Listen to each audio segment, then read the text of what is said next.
ओम शांति। आज के इस विशेष कार्यक्रम में हम दो प्रकार की बातें, उपयोग और उपभोग, उसके बारे में चर्चा करेंगे। पिता परमात्मा ने क्या हमें दिशा निर्देश दिए हैं इस बारे में।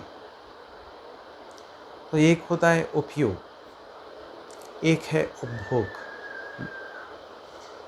तो जो वस्तु हमारे उपयोगिता के लिए है, दैनिक कार्यों में उपयोग की वस्तु है, उसमें उपयोग मात्र यूज़ करना और लेकिन उसके वस्तु के वशीभूत होकर उसका उपभोग करते रहना। हम तो सोच रहे हैं कि हम उपभोग कर रहे हैं, परंतु एक समय ऐसा आता है कि वो वस्तु या वैभव ही हमारा उपभोग करने लगती है। तो ऐसे में एक विशेष उदाहरण से आप बात समझ जाएंगे। महात्मा गांधी जी के बारे में एक बात आती है कि उन्होंने चरखा चलाने के आधार पर उन्होंने स्वदेशी को अपनाया और विदेशी का बहिष्कार करके एक प्रकार से हमारे को आज़ादी दिलाई।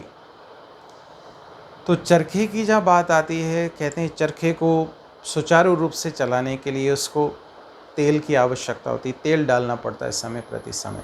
या और बातें कर दें, और मशीनरी हम अनेक प्रकार की यूज़ कर रहे हैं, उसको प्रॉपरली चलाने के लिए तेल या लुब्रिकेंट यूज़ किया जाता है।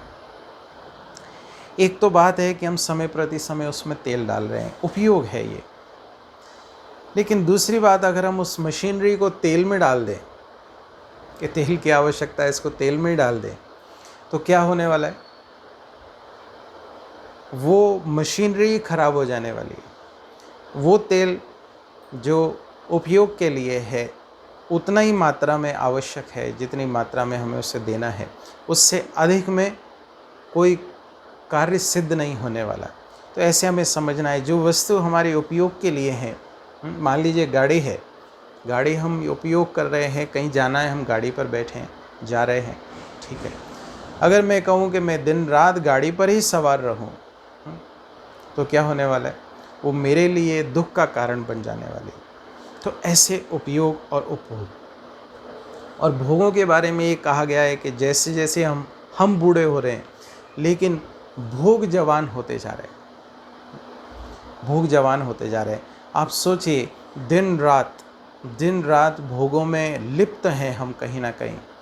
अगर हम इस जवान की बात करें तो ये टनों टन भोजन इसके द्वारा हम पास कर चुके हैं अपने मुख के अंदर, कितना, लेकिन फिर भी इसकी प्यास समाप्त नहीं हो रही और दिन प्रतिदिन जवान होते जा रहे हैं भोग। मुझे ये चाहिए, मुझे वो चाहिए, मुझे वो चाहिए। और एक गायन भी है, भर्तृहरि ने कहा भी है, भोग न भुक्ता वयमेव भुक्ता, कि मैंने भोगों को नहीं भोगा, भोग मुझे भोग रहे हैं। अब जैसे कहा जा रहा है, अभी सोशल मीडिया पे आप देख रहे होंगे, एक बात फैल रही है कि मोबाइल लेके भाई बैठा है। अब ये इंटरनेट फ्री है या हम फ्री हैं? मेरी बात समझ पा रहे हैं आप?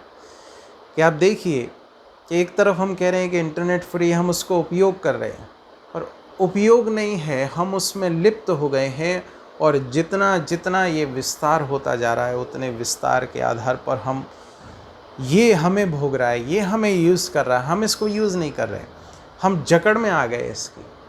तो जैसे जैसे हमारी वृद्धावस्था, हमारी उम्र बढ़ती जा रही है, वैसे वैसे ये भोग जवान होते जा रहे हैं। और यहाँ तक ही नहीं, ये हमारे यहाँ पे बैठ के हमारे मन बुद्धि में विराजमान होके भोग ठहाका लगा रहे हैं, माना अट्टहास लगा रहे हैं कि देखो, हमने तुम्हें कंट्रोल करके रखा है, तुम हमें भोग नहीं पा रहे हो, हम तुम्हें भोग रहे हैं। ऐसी स्थिति हो गई है हमारी वर्तमान समय। तो ऐसे में बहुत आवश्यक है कि हमारे को इस बात को समझना कि कितने तक इसकी उपयोगिता है।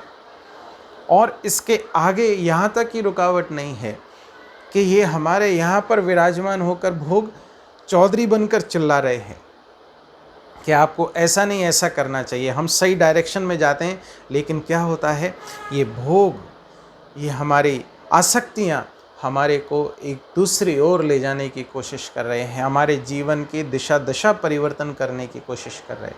कोशिश क्या कर रहे हैं, कर ही दिया है। तो ऐसे समय में जागृत होने की आवश्यकता है।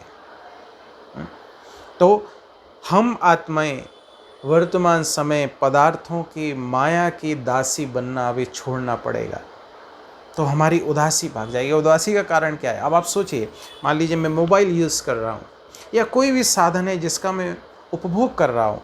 कहने का तात्पर्य हम उपभोग कर रहे हैं, लेकिन वास्तव में ये भोग कर रहे हैं, इस बात को समझते रहना हमें। तो अगर मान लीजिए वो चीज़ मुझे अब समय पर प्राप्त नहीं होगी, सुबह उठते से हमारी स्थिति होती है हाथ मेरा मोबाइल पर जाता है, अगर मुझे समय पर वो प्राप्त नहीं हो रही है, तो प्राप्त ना होने की वजह से क्या हो रहा है, मेरी स्थिति विचलित हो रही है, मैं उदास होता जा रहा हूँ। तो पिता परमात्मा कह रहे हैं अब इसकी दासी बनना छोड़ें, इसकी उदासीनता से मुक्त होएं, इसकी परतंत्रता से मुक्त होकर स्वतंत्र हमें होना पड़ेगा, तब हम उदासी से मुक्त हो सकेंगे। नहीं तो हमारे चेहरे पर वही उदासी बनी रहेगी। अब आप सोचिए, हमारे पूर्वज देवी देवताएं, उनके जड़ चित्र आज भी हमें प्रसन्नता प्रदान कर रहे हैं, और हम आत्माएं अनेक प्रकार की प्रॉब्लम्स के वशीभूत होकर, उपभोगों के वशीभूत होकर हम अपनी प्रसन्नता को खोते जा रहे हैं। तो ऐसे समय पर इससे मुक्त होने की आवश्यकता है। क्योंकि ये विकार के जीवाणु, विकार की बातें ये इतनी सूक्ष्म है कि जीवाणुओं से भी सूक्ष्म है। एक उदाहरण के तौर पर आप समझ जाएंगे।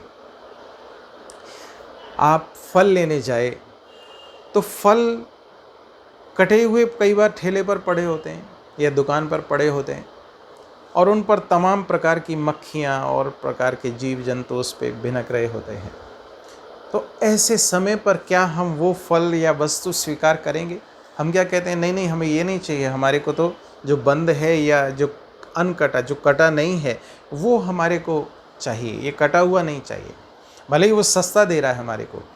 इसी प्रकार से अगर मैंने अपने आप के ऊपर अपने आप को सुरक्षित नहीं रखा इन बातों से, पिता परमात्मा की याद से, पिता परमात्मा की श्रीमत से, छत्र छाया से, तो ये उसी प्रकार से ये जीवाणु विकारों के, भोगों के, ये मुझे, मेरे अंतर मन को नष्ट करने वाले हैं। सूक्ष्म, अंदर से हमें पता ही नहीं चलेगा कहाँ से घुस जाएंगे, और ये अंदर प्रवेश करके मेरी आंतरिक शक्तियों का ह्रास कर रहे हैं।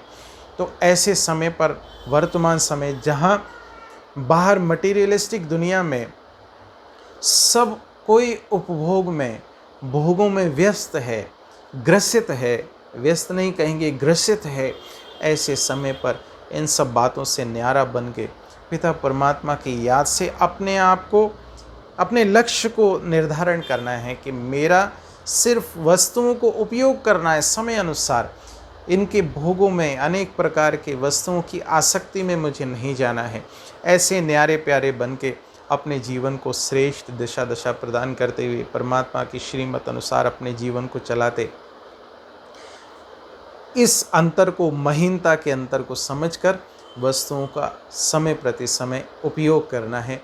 इन्हीं शुभ भावनाओं के साथ ओम शांति।